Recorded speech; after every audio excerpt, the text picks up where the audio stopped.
Tayo po'y lumako sa ating lihim sa hapon ito. At patuloy sa ating tinatalakay sa ating Sunday School. Actually, this is our lesson in our Sunday School. Ating po nilipat ang hapon, giveaway sa ating message kanina.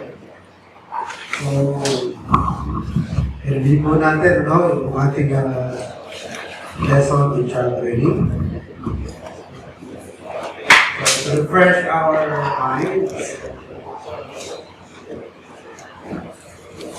there are several things that we need to remember when it comes to child training. Control, 0 to 13, age, what apply. Then the next word we should remember is teaching, at least from 14, 20. Okay?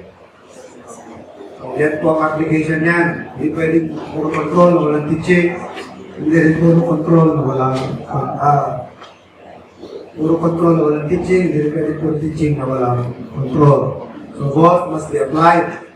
Then the next thing that we should remember, child training kailangan involve na chastisement.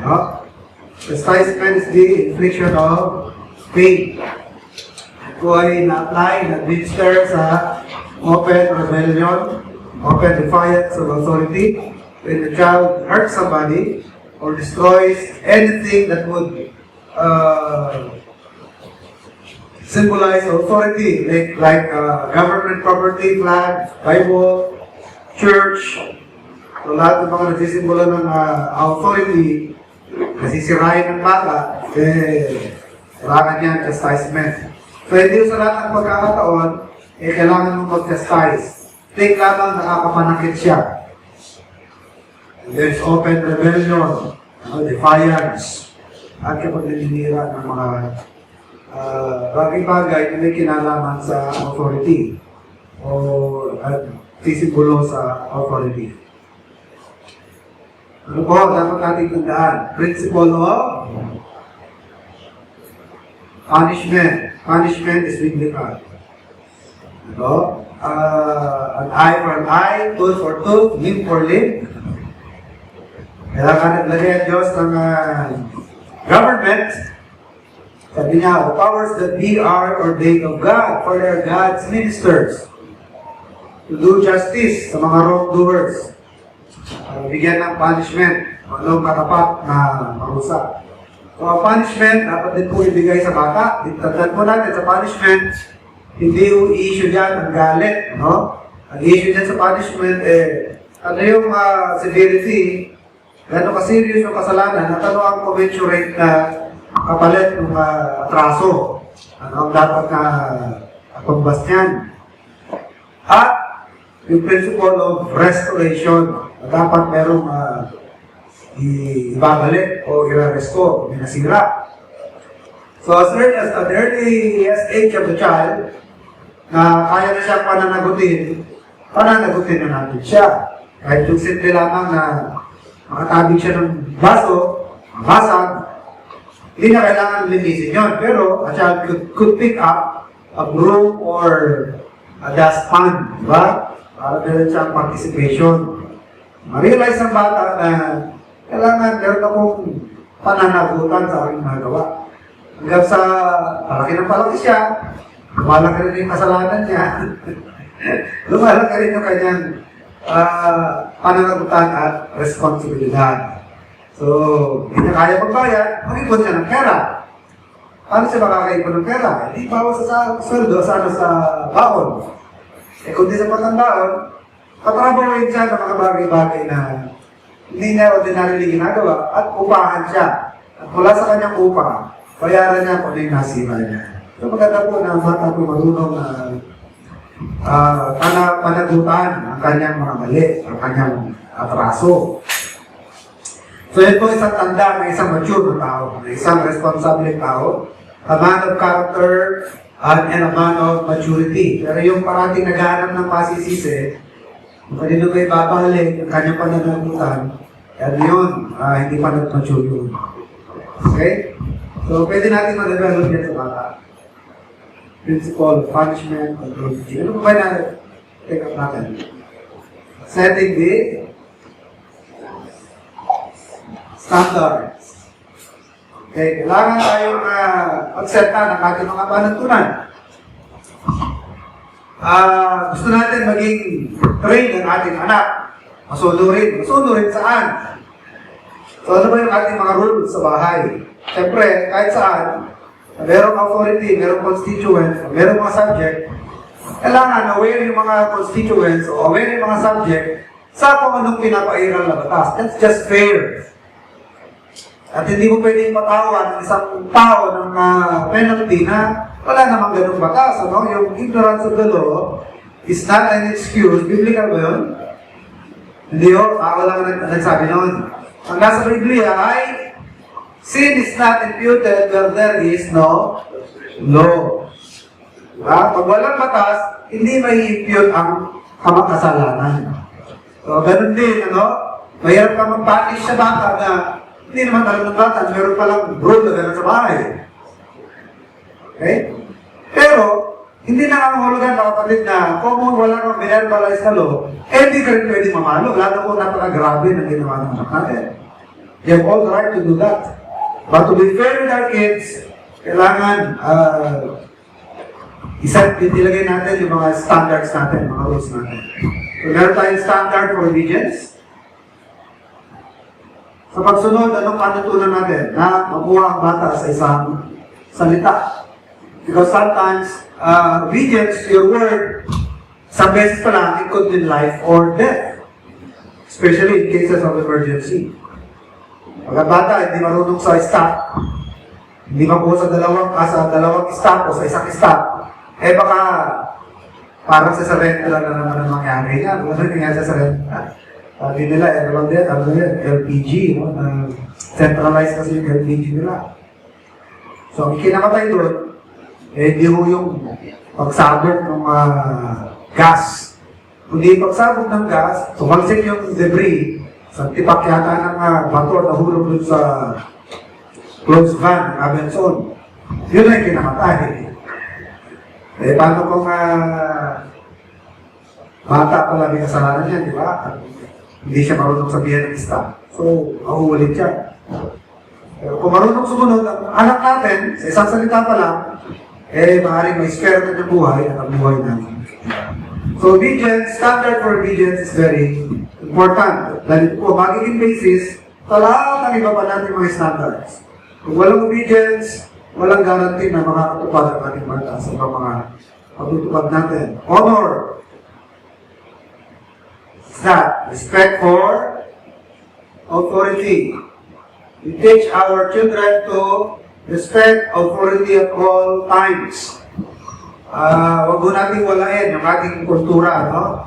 At yung ating kostumbre dito sa ating bansa na ang ating mga anak ay maturuan natin gumamit ng mga nakagawian natin, mga parang ng pagdalang.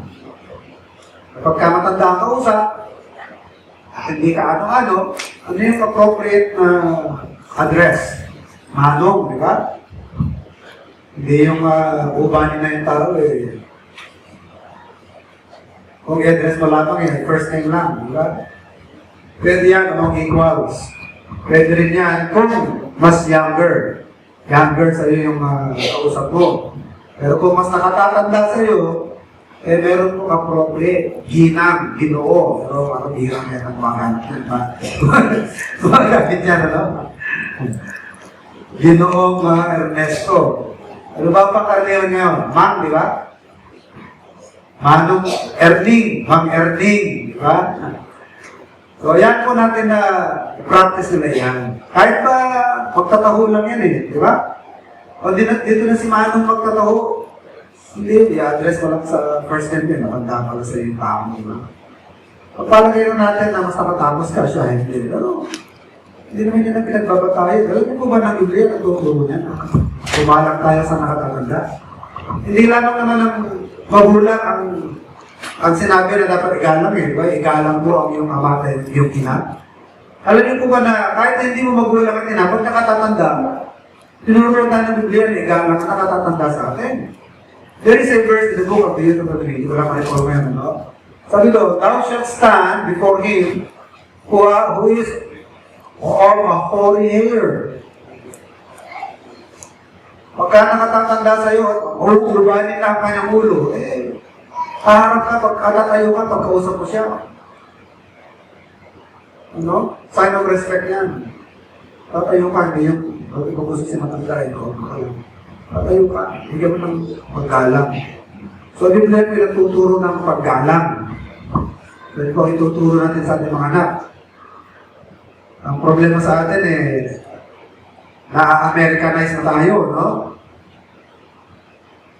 Sa Amerika, wala silang po, sir. Ang manong nila, sir.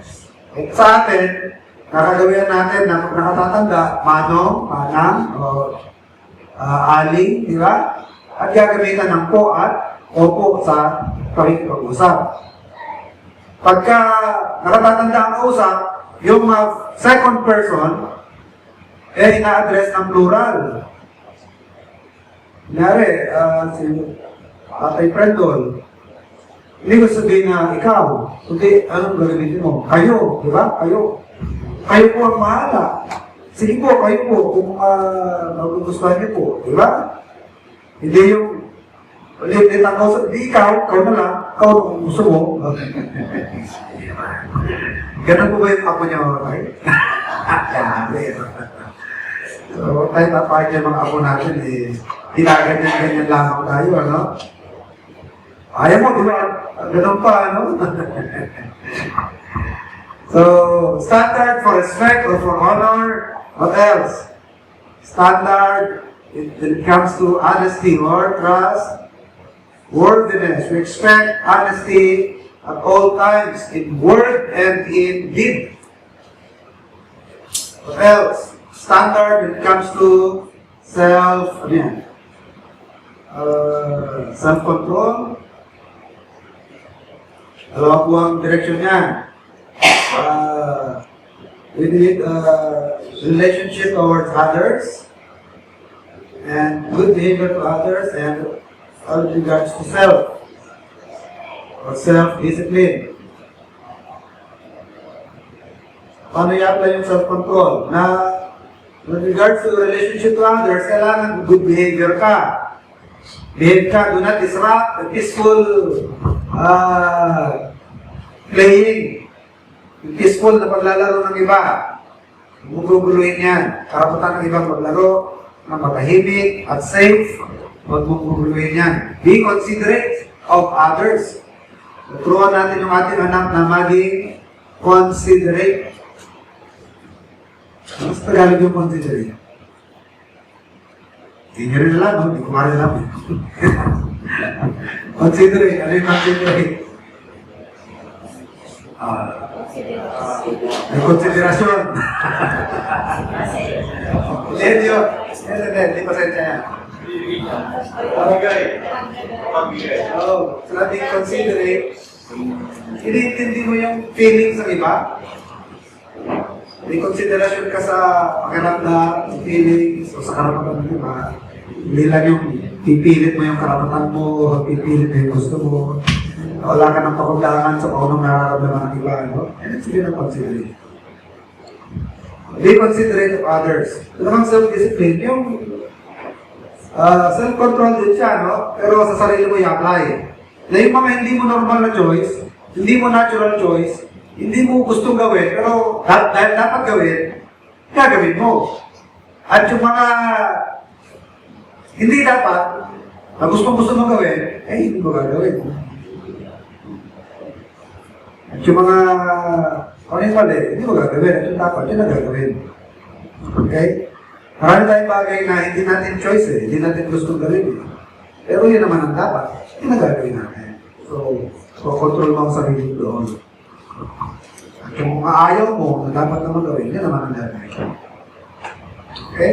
So after setting the standards, ano pang dapat natin matandaan? rebuke. So, pinag-aralan natin ang magre-rebuke. Alam nyo ba na Biblia ng rebuke?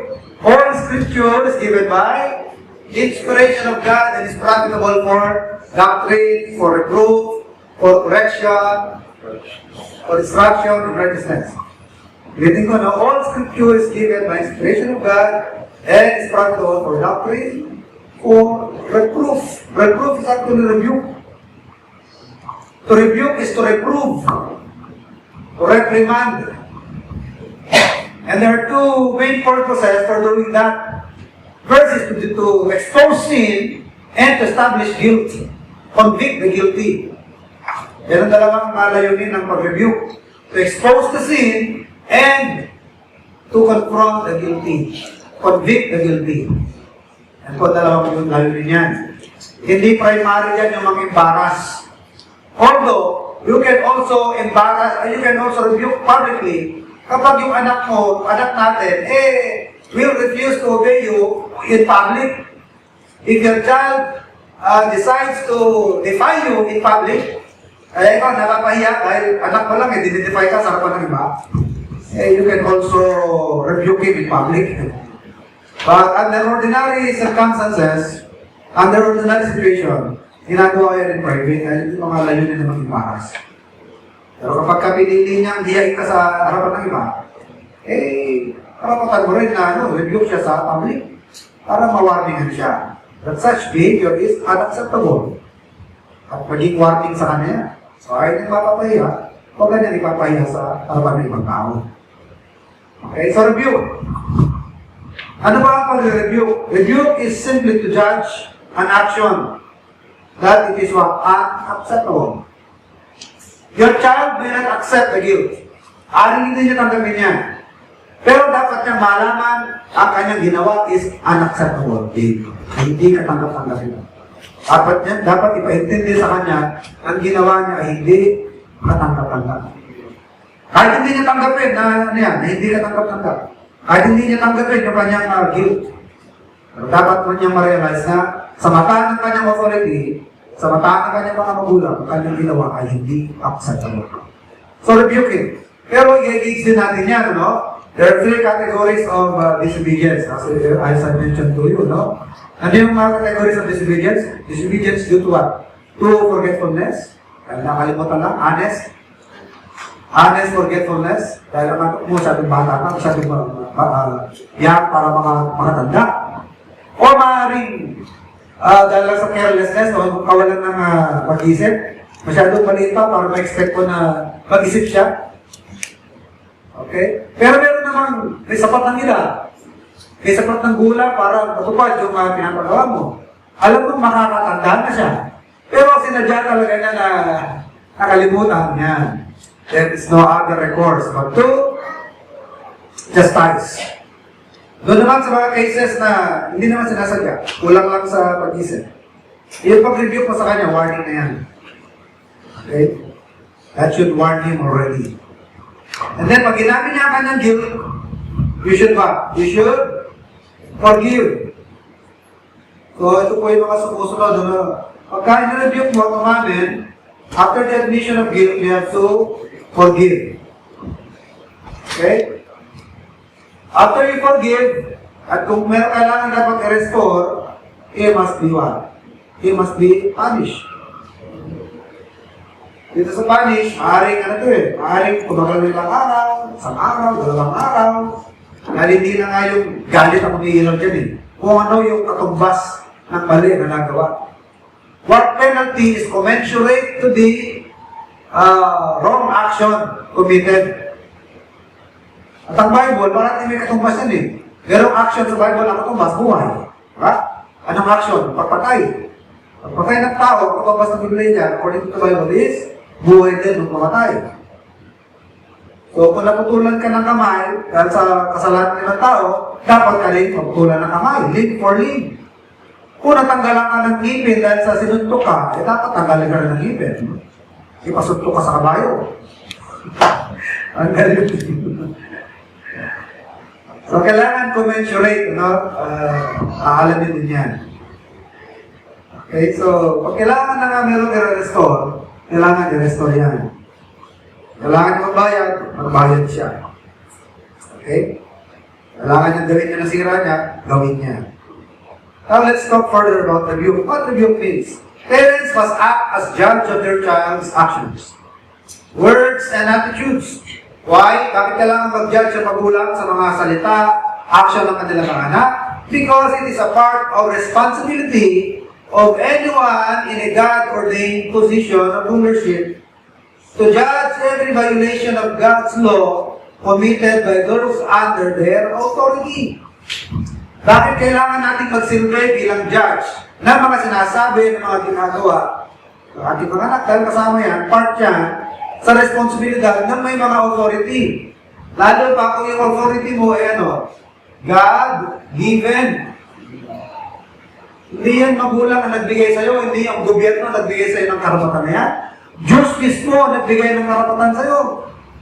Diyos ang nagbigay ng authority, kanino? Sa mga magulang, na sila ay authority ng kanilang mga anak. So bilang authority na directly nanggaling sa Diyos, pagka mayroong violation na nakukumit sa batas ng Diyos, dapat i-call ng magulang ang atensyon. Whether in action or whether in word. May nababiolate ka sa mga batas ng Diyos galing ang authority mo sa Diyos. Speak up! Salita ka! I-rebuke mo, dapat i-rebuke. Okay? So parents are clearly in a position of authority that not only gives them the right to make law, but also to judge wrongdoing and to administer punishment. Pinarescribe pati yung mga chastisement, di ba? With the rod of reproof. So the parents' authority is represented by their word. Their word is law as far as the child is concerned. When a child knowingly or unknowingly commits a wrong, his parents must declare the issue as being wrong. To rebuke means to reprove, reprimand, express blame, or reprehension. So God's word reveals that there are two purposes for rebuke, and that is to expose the wrong and to convict the guilty. Ephesians 5:13, John 3:20, usahin natin muna yung John 3:20. Kaya ka magre-review para ma-expose yung mali at ma-convict yung guilty. John 3, verse 20. For everyone that doeth evil hateth life, neither cometh into the light, lest his deed should be reproved. So, kapag nire-reprove ka, it means your action is being brought to light. So, nare-reveal yung mali, na-expose yung maling nagawa. John 16, verse 8. Another verse. John 16, verse 8. And when he is come, he will reprove the world of sin, and of righteousness, and of judgment. And Ephesians 5, verse 13. Ephesians 5, verse 13. But all things that are reproved are made manifest by the light. For whatsoever that make manifest is light. So when you rebuke, you expose the wrong, you bring it to light, and then you convict the guilty person. So rebuking a child forces him to see that his action is unacceptable to his parents. He may not accept his guilt, but there can be no question that his authority considers him guilty. A child usually knows when he has done wrong, but the parents' rebuke makes him face it. So ang bata, pagka nakagawa ng mali, usually alam na mali yan Pero kapag nirebuke mo, talagang nakoconfront siya na mali ang kanyang ginawa. Although, maaaring sa kalooban niya, hindi niya inaamin yan. Dahil kapag hindi ka nag-rebuke, pati in a sense, you are what? You are condoning. Sabi nga, when you don't resist, in effect, you what? You assist. Pag hindi mo na-resist, in a sense, you are assisting. If you don't condone, if you don't rebuke, you're actually condoning wrongdoing. If those who are in authority tolerate unrighteous behavior, in effect, you promote unrighteousness. Nasa authority ka, merong unrighteousness na ginagawa, pinapabayaan mo, siyempre, tinotolerate mo ang unrighteousness. So, ito ang kahulugan yan. So, if you don't resist, in a sense, you assist. If you don't rebuke, you condone. If you tolerate, you promote. Pag tinotolerate mo lang, pinapabayaan mo lang, nakikita mo na, parang pinopromote mo na rin. So when authorities do not judge the wrong committed, each person becomes his own judge. Sabi ko nga, primarily, ang nasa authority to judge, yung mga parents, Kung sino ang nasa authority, sila dapat ang nag-judge sa mga action o sa mga salita. But if these authorities do not perform their duty, what happens? Everyone becomes his own judge. Bawat isa, gagawin na niya kung ano mabuti sa kanyang paningin. Wala naman nagkokol ng attention. Wala naman nagagalit. Gagawin ko to, kailan to, gagawin mo sumasaway. So, mangyayari, kagaya ng Judges 21:25, everybody does what is right in his own eyes. Ang ginagawa ng bawat isa, kung ano yung tingin niya, mabuti sa tingin niya, gagawin. So, when that happens, ano po may-ensue? Anarchy.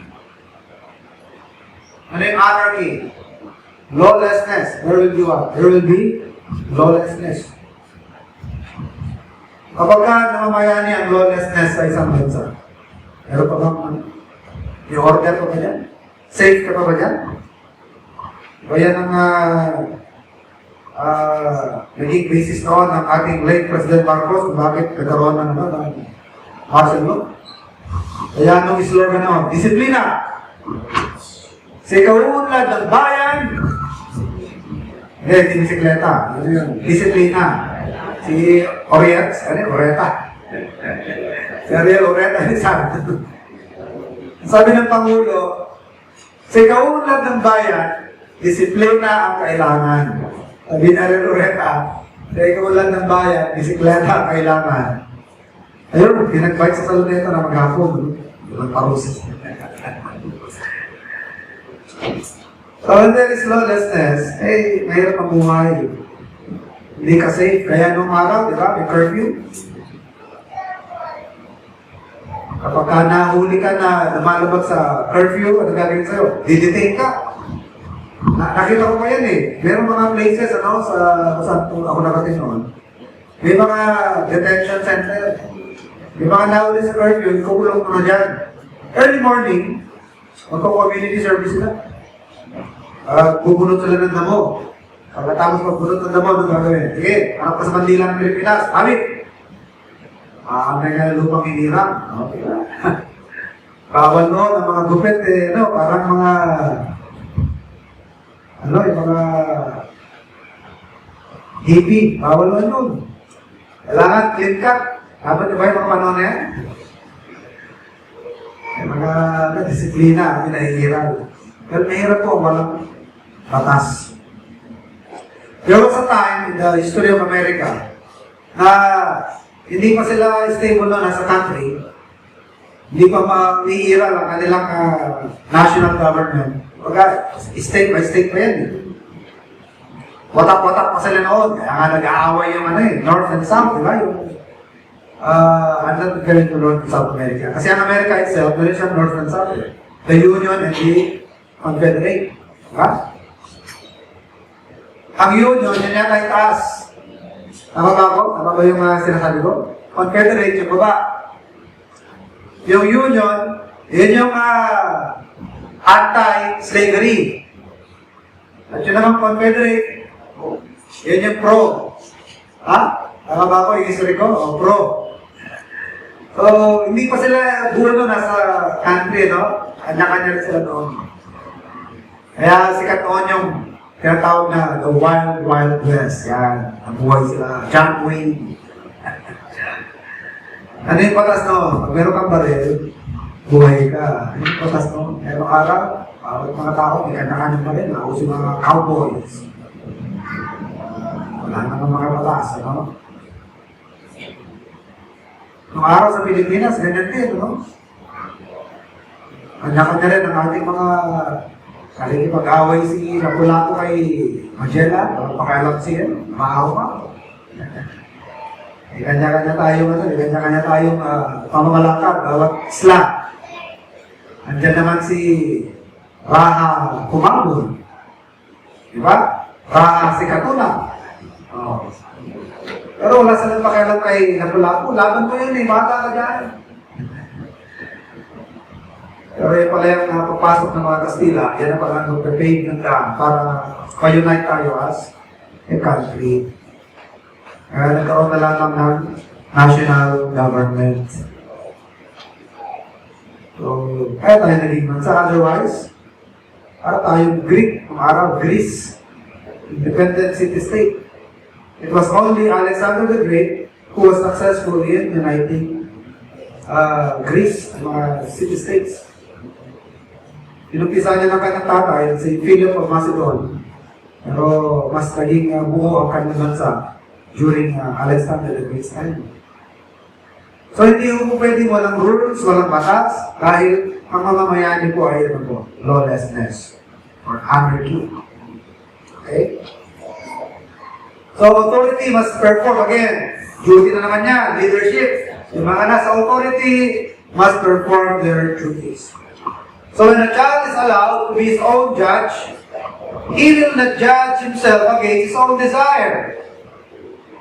A person can justify almost anything. Anything he does as being right, even if his conscience condemns him. So kapag hinayaan lamang natin ng tao na siya na mag-judge sa sarili niya, magiging bias. Kasi pagka pabor sa kanya, sa mga gusto niya, hindi niya judge sa sarili niya. Sa kanyang conscience, maaaring hindi umiral at tama ang kanyang conscience because conscience can also become seared. Pwede rin maging kalus ang conscience ng tao. You do a certain thing repeatedly. Sa una, medyo nasasaling-saling yung anong ginagawa mo medyo hindi mo, naalala ko yung classmate ko, retired policeman. During his early part of his career, among the policemen pala, meron silang natawag na liquidation squad. Kung ang Sparrow unit, yan ang liquidation squad ng NPA. Sa police, meron din, gumagawa ng mga dati-dati, mga hindi na pinapadaan sa due process.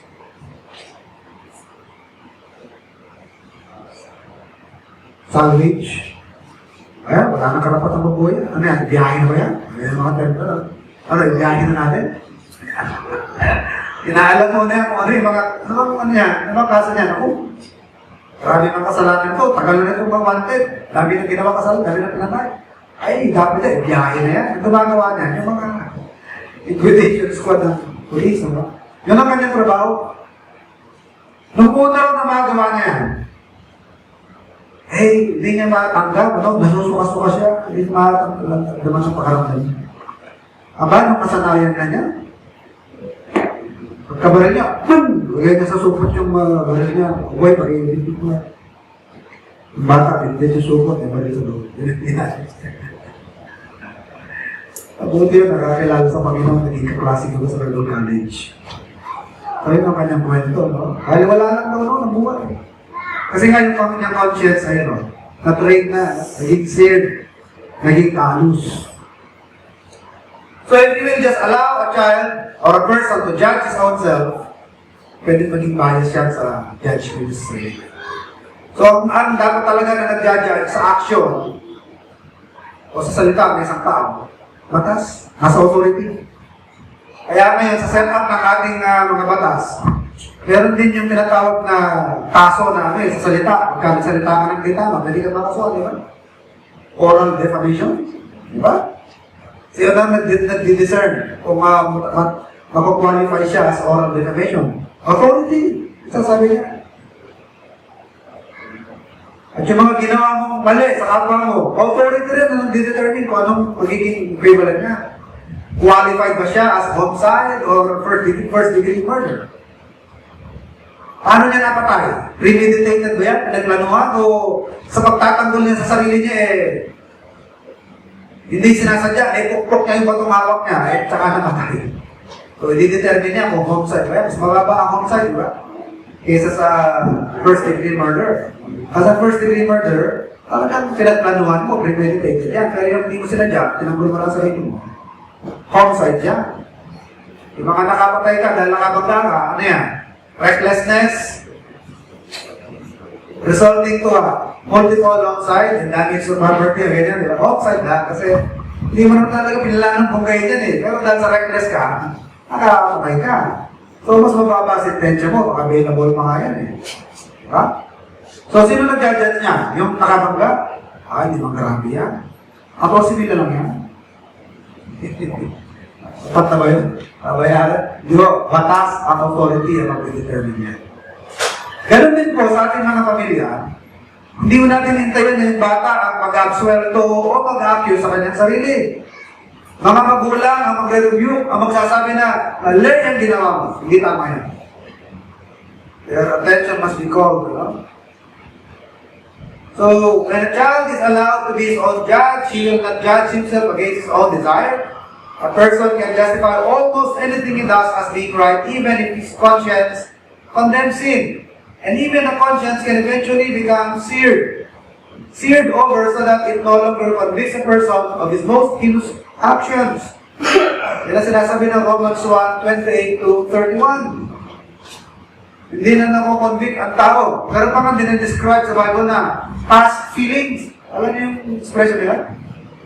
A man can reach a point na sinasabi ng past feeling. Wala ka nang nararamdaman. Manhid ka na sa kasalanan. Pero mga tao na kaya nilang tumatay ng 200 tao na nakaka-smile pa. Kaya yung ano, yung Bali, di ba? Ilan yung namatay? 200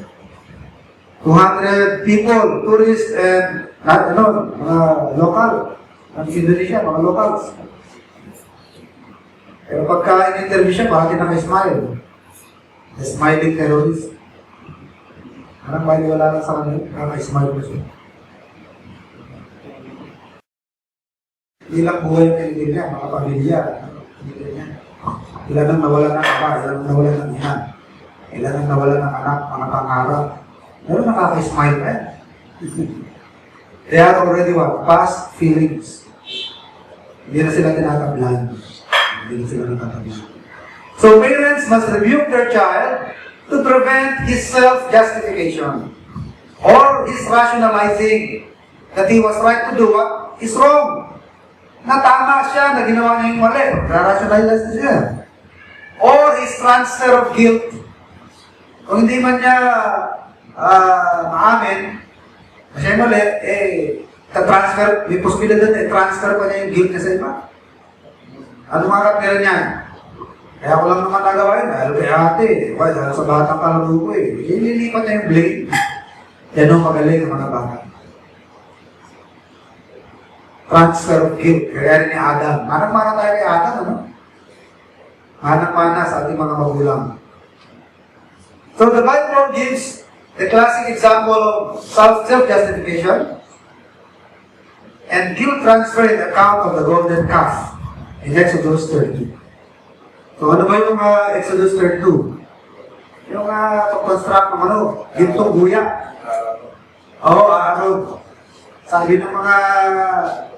Sabi ng mga Israelites, ano nangyari kay Moises sa tagal-tagal na niya, di pa nakakuma, makapatay na yun. Sabi nila kay Aaron, gawa ka nga ng gintong guya at balik ka lang tayo sa Egypt. Kasi tungkol dito kay Moises na yan, hindi natin alam kung ano nangyari sa kanya, baka patay na yan. So ang alibay ni Aaron, he was pressured by the people. So ang ginawa ni Aaron, sige, patak-patak. Isino sa inyo yung mga gintong sing-sing, gintong mga alas. Sige, patak-patak, bigay kayo. Bigay yung mga tao. Alam niyo po ba kung sino gumawa? Sino mismo yung gumawa ng guyang baka? It was actually Aaron himself. Ano? Ano ba yung paggawa niya? Hindi naman sculpture yan eh. Hindi sculpting yan eh. Smelting ba yan? Smelting? Ano ba ginagawa yan? Tutupugin yung ginto, bubuhos. Diba? Pag tinanggal mo yung Yung kung saan ka nag-cast, bulo na siya, di ba? So, ano ba yan? Di-sculpture yan. Okay? So, you can read the account in Exodus chapter 32. Tingnan natin yan. Saan natin?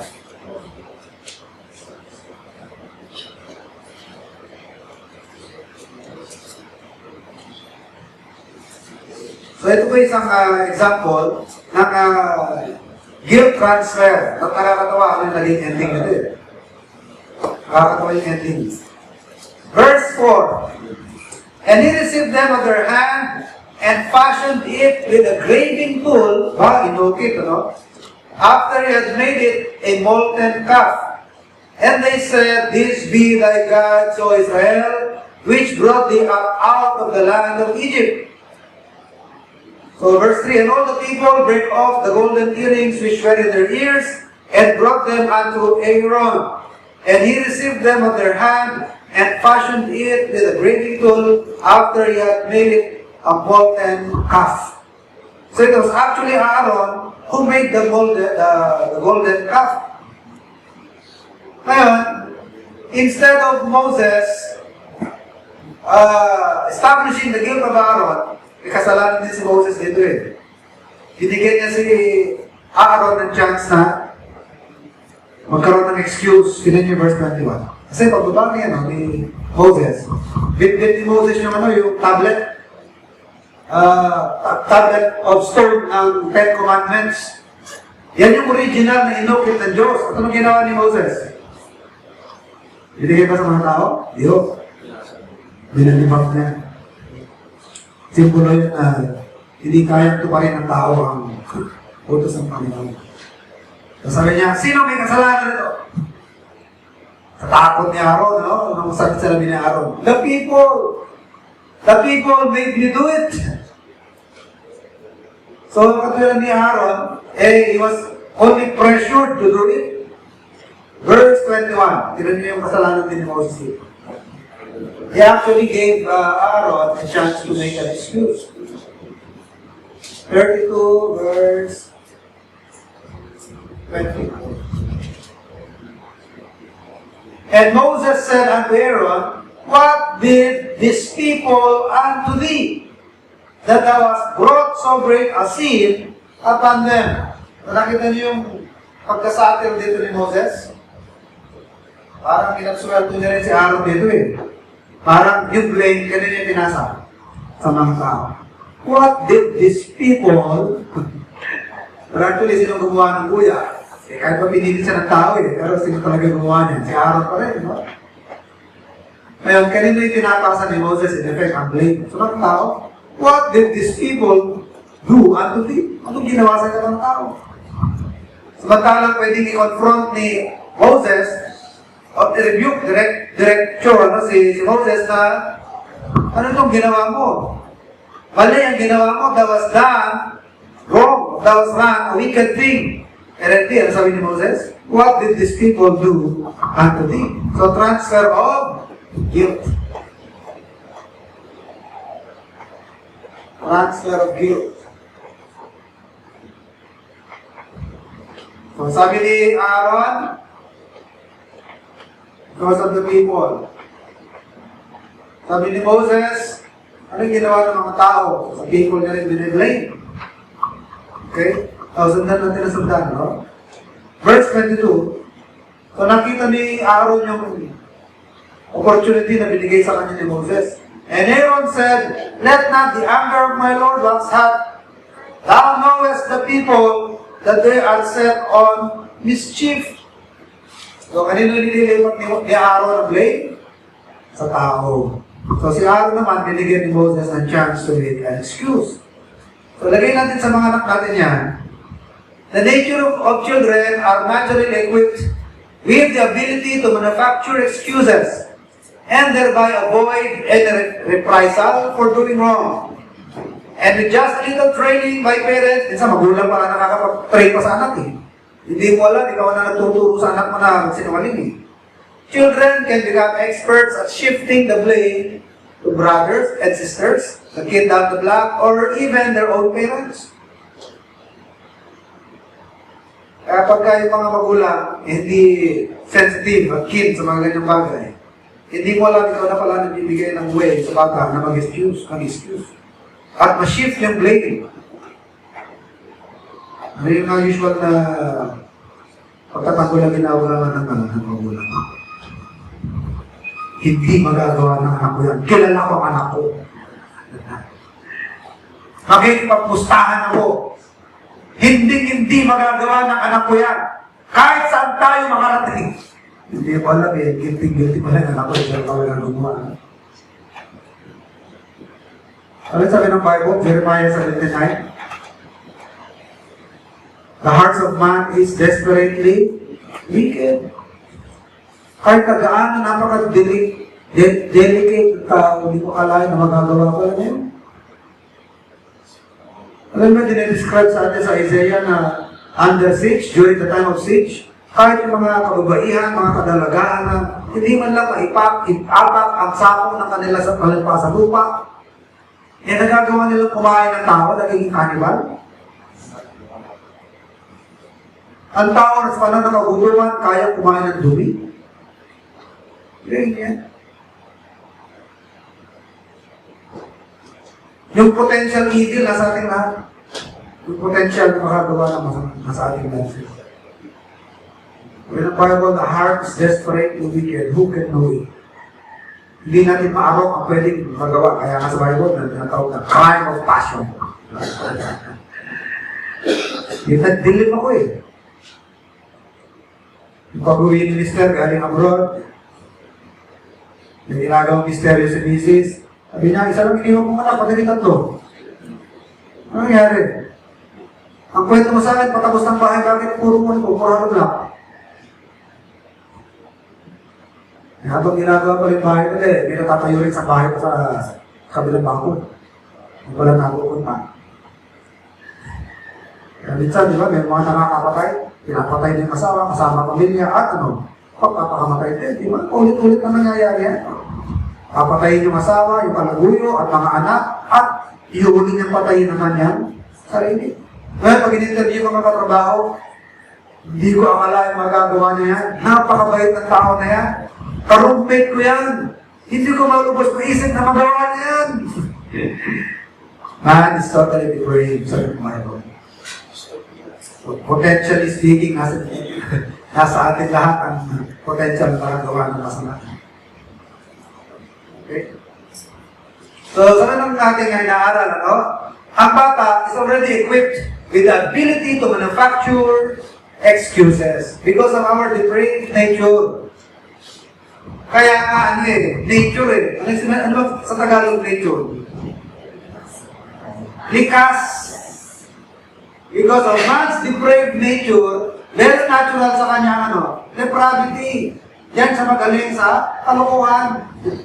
Kung yung kalokohan, yan bihasa ang tao. Sanay. Nga, natural na sa yan. Parang isda na hindi mo na kailangan turuan pa lumangoy dahil nature na niyang lumangoy. Ang taong nature na kasalanan, napaka-natural sa kanyang gumawa ng pag-manufacture ng mga kasinungalingan. Mag-manufacture ng mga excuses o ng mga kamalian to defend himself or to excuse himself. Nature na natin yun eh. Oo. Likas sa tao yan. At ang mga bata equipped na sa ganyan. And with just a little training, sabi nga, from the parents himself or from the parents themselves. So, napakadaling i-shift ng bata ang kanyang kasalanan sa kapatid, sa ibang bata, o minsan sa magulang pa, nabiglan. Oo, nakasali ako dyan, ba't ako na ngayon ang nasisisi dyan? Nalipat pa sa magulang ang sisi. Ang galing kaya ng mga anak sa ganyan. Observan nyo ito nangyari kay Aaron. Later, kanino pinaling ni Aaron yung blade? Doon niya inilipat sa gold. Hirap, galing. From Aaron, nilipat sa mga tao.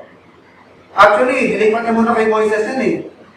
Kung hindi ka sana nawala ng ganyang katagal, ni Aaron. Kung hindi ka sana nawala, ilang araw nawala si Moses? 40 days, 40 nights. Sabi niya, kung di ka sana nawala ng ganyang katagal. So, kanina naman na-shift. Na-ship na kay Moses. Eventually, saan naman sinip ni Aaron? Doon na sa gold. Pagka lipat mo na sa something immaterial, o sa isang object, wala na. Everybody gets out of the hook. Lahat alib na. Sino ngayon ang magubilin? Kasi yung baso na nabilin yung nanay, marupok. Diba? Ganyan. Doon na natin sa object. O di kay nanay, doon na sa nabilin.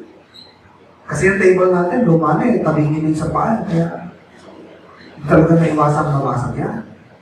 Pero yun, dahil sa appliances siya, kung kanina na lililipat yung blame, ano? Hanggang sa yung plato na ang sinisi, yung pinggan, kasi lumintol, kasi yung table, uga-uga na. Di ba, galing ng bata mag-isip ng parang. Matigas. Ha? Matigas sa sahig. Oo, matigas kayo yung sahig natin. Baguhin natin kasi yung bahay na doon, luma na doon. Pagtana natin, ang liit kasi ng gate natin eh. Kaya na yung mga kuya yan, kasi balit ang gate eh. Bakit meron ano? Nalipat na sa gate ang kasalanan na sa gate na. Lahat na lang. Yan ang tinatawag na guilt transfer. Paglipat-lipat ng guilt. Okay? So verse 24, and I said unto them, whosoever hath any gold, let them break it off. So they gave it me, then I cast it into the fire, and there came out these cups. Binigay nila sa akin ng ginto, itinapon ko sa apoy, magic, ayan na. Bira, di niya sinaling ako gumawa. No? Parang nag-magic na lang yung ginto, naging na lang. Naging guya ng baka na lang. Yung apoy yung may kasalanan, nag-magic, naging ginto na lang yung nagiguya. So yung kahit mga kala natin, mga super spiritual, no? May mga kalokohan din, ang mga bata na yun. So parents must be careful not to be sidetracked by the child's attempt to avoid responsibility for his own actions. When parents act as judge of their child's wrongdoing and clearly rebuke him for his personal guilt, many excuses will be eliminated. A proper rebuke causes a child to know when he is at fault and must stand accountable for his own actions. So ito po mga principles dapat natin tandaan. Never ask your children for an excuse. You know why? Parating may excuse yan. Hindi maubusan yan. So hindi sila bigyan ng chance na mag-excuse. Parating tanong, ano yung ginawa mo? Hindi yung bakit mo ginawa. Ano yung ginawa sa'yo? Anong ginawa ng kalaro mo sa'yo? Anong ginawa mo? Oo, ano yung bakit mo ginawa yan? Parating establish mo yung guilt. Ano yung ginawa mo. So do not give them the chance to make an excuse. Always establish the guilt. Because when you ask for children for an excuse, you will always get one. And the reason a child breaks the standard, yan yung mga sinasabi niya, peer pressure, circumstances, yan ang kanyang mga sinasabi. So these are not legitimate excuse for wrongdoing. Determining guilt is the true issue, not finding a reason to excuse guilt. Hindi yung, hayaan mo na, yung batang yan eh, dumadaan siya sa edad na ganyan. Ganyan pa tayo, magulang pa nag-excuse anak. Oo, bata pa yan. Dumadaan talaga siya sa edad na ganyan. Ito yung mga edad na talagang ganyan siya. Inandigin mo na lang. Ikaw pa yun. Naging dahilan ng ganyan. Pagtigas ang ulo. Dahil hindi excuse mo siya sa kanyang mali. So yung issue, ano yung maling ginawa? Okay? Do not find the reason to excuse the guilt. The issue is, what is the guilt? Ano yung guilt niya? Hindi yung issue, bakit niya ginawa? Hindi yun. So, reproving a child should ordinarily be done in private. Because embarrassment is not the primary objective. Ito nga yung sinasabi ko kanina na kapag ang anak mo naman, in-embarrass sa public, pwede mo rin siya i-rebuke sa public para siya ay mawarningan. Nahihiya ko naman ako sa mga kakilala ko, sa mga kaibigan. Ganun yung ginagawa mo, di ba? So, kung gagawin sa akin yan, hinihiya ko. Dinidefine ko sa public, hindi ko nire-respeto. So, kahit kung magawa sa iyo yan, ito yung gagawin sa akin yan. So, finally, a rebuke sets the stage for punishment. It is the open declaration by the authority that judges an act to be wrong and worthy of punishment. A child should never be punished without telling him what he did wrong and reminding him of the standard that was set. So, bago mo siya i-punish, remind mo yung kanyang ginawang mali at yung na-violate na ng standard. Hindi lang yung, sige, isipin mo kung bakit ka napalo. Ano na lang, ano? Yung pinalo. Sige, isipin mo mabuti, bakit ka pinalo. Yun. I-remind mo yung standard na kanyang na-violate. And then, sabi mo sa kanya kung ano yung mali niya at i-remind mo yung kanyang na-violate na standard. So it is also essential for him to admit his guilt. A child needs to accept that he is to blame and truly deserves his punishment. When a child has been rebuked, he again has a choice to make. He must either accept his parents' right to judge him, or he will reject their authority and be in rebellion. If he is in rebellion, chastisement is the only way to re-establish his parents' rejected position of authority. However, if a child accepts his guilt, the next step for his parents is to forgive. Okay? So, kailangan ang bata mo na ay admit sa kanyang mali, ano? At kailangan meron mag-confess. Confession. So, I trust, ito po yung nakakatulong sa atin, ano? So, tayo man po ay lipas na sa ating mga anak. Kakapo tayo. Pagka tayo pinagkaapo, yan, at least, pas-equip na tayo. At yung mga anak natin na naglakihan na, pwede natin advisean. Kaya na, dapat tandaan yung mga ilang bagay. Control. Ginagawa mo ba yan? Alam mo? Teach. Luto mo yung ako. Teenager na po. Dapat. Admit ka na sa pamamalo. Kailangan yan, naturuan na siya. Na-advisean na. Pinaparusahan ko ba yan? Anong parusa? Yung pinapalood sa bugo, sa asin? Hindi yun. No?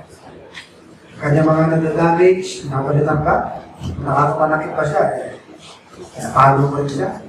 Saka ng punishment, chastisement, rebuke. Pero mag-standard sa bahay. Anong standard nyo sa oras ng uwi? Sa standards, ano yun? Obedience, honor, trustworthiness.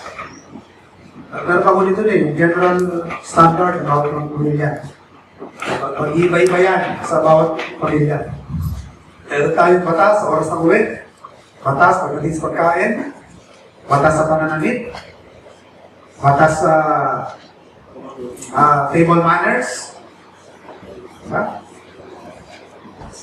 sa pag-aaral, study habit. Hindi pwede sa atin, hindi pwede kasi sa mga family, maaaring magkakaiba yan eh. So, sumusunod pa siya sa patakaran sa pamilya. Then, you apply review. Hindi sa lahat ng pagkakataon, hindi kailangan chastisement. Meron po mga sitwasyon na minsan, ang review sapat na. Kasi pag hindi ubra, pabalik ka naman tayo sa chastisement. So, hanggang sa matutunan ng bata, na i-control ang kanyang sarili. Sa una, yung control magagaling sa labas. Gulang, yan. External. Hanggang sa matutunan ng bata na siya na mismo ang control sa kanyang sarili. So, nakukuha po ba natin yung direction ng ating pinag-aaralan? Meron siyang flow eh. Meron siyang sequence. Sana ako, at ma-recall natin yan, hindi natin makalimutan na meron siyang step by step siya.